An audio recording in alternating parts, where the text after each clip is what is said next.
ছাব্বিশে নভেম্বর গোটা দেশেই 500 জেলাতে সংযুক্ত কিষাণ মোর্চা এবং কেন্দ্রীয় ট্রেড ইউনিয়ন কৃষক আন্দোলন এবং শ্রমিক আন্দোলনের যে দাবিগুলি আমরা তুলেছিলাম 2020 সালে এই 26শে নভেম্বর, সেই দাবি প্রধানমন্ত্রী প্রতিশ্রুতি দিয়েছিল মেনে নেওয়া হবে, কিন্তু আমাদের অনেক দাবি মানেনি।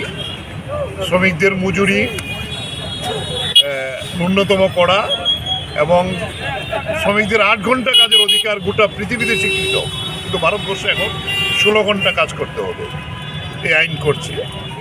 আর কৃষকদের ফসলের ন্যূনতম মজুরি, ক্ষেত মজুরদের কাজ, রেগার কাজ ইত্যাদি, এই নিয়ে গোটা দেশেই আন্দোলন হবে। এবং এই 4র্থ বর্ষ আমরা পালন করছি। আমরা এটাকে বলছি চেতাবনী সমাবেশ হবে গোটা দেশে।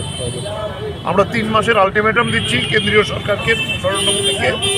3 মাসের মধ্যে যদি এই দাবি মানা না হয়, তাহলে নরেন্দ্র মোদীকে কি অবস্থায় আমরা নিয়ে যাব, যেটা 384 দিন কৃষকরা যে পৃথিবীর মধ্যে বৃহত্তম কৃষক আন্দোলন তৈরি করেছিল, 750 জন শহীদ হয়েছিল।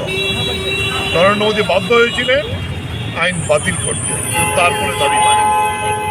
তো এই কারণে গোটা দেশের সঙ্গে ত্রিপুরাতেও আমরা আমাদের আগরতলা সহ রাজ্যের প্রতিটি মহকুমাতে এই সমাবেশ হবে 21টি জায়গাতে। তাই এই সমাবেশের জন্য যে লিফলেট সংযুক্ত মোর্চা এবং ট্রেড ইউনিয়নের পক্ষে, এটা আমরা আজকে সকালে জিবি বাজারে করেছি, কালকে আমরা বটতলায় করেছি, আজকে এই প্রধান সড়কে হরিগঙ্গা বসাক রোড আমরা এটা বেরিয়েছি। তার পোস্টার আমরা আমাদের কর্মীরা লাগাচ্ছেন, আমরা সবাই মিলে এই লিফলেট বিলি করছি। মানুষের মধ্যে ব্যাপক সারা আমরা লক্ষ্য করছি। আমরা আবেদন করব 26 তারিখে সবাই রাস্তায় নামো, এই নরেন্দ্র মোদী সরকারকে একটা চেতাবনী দেওয়ার জন্য। এই আবেদন নিয়েই আমাদের এই লিফলেট, এটাই আমরা আজকে প্রচারে বেরিয়েছি।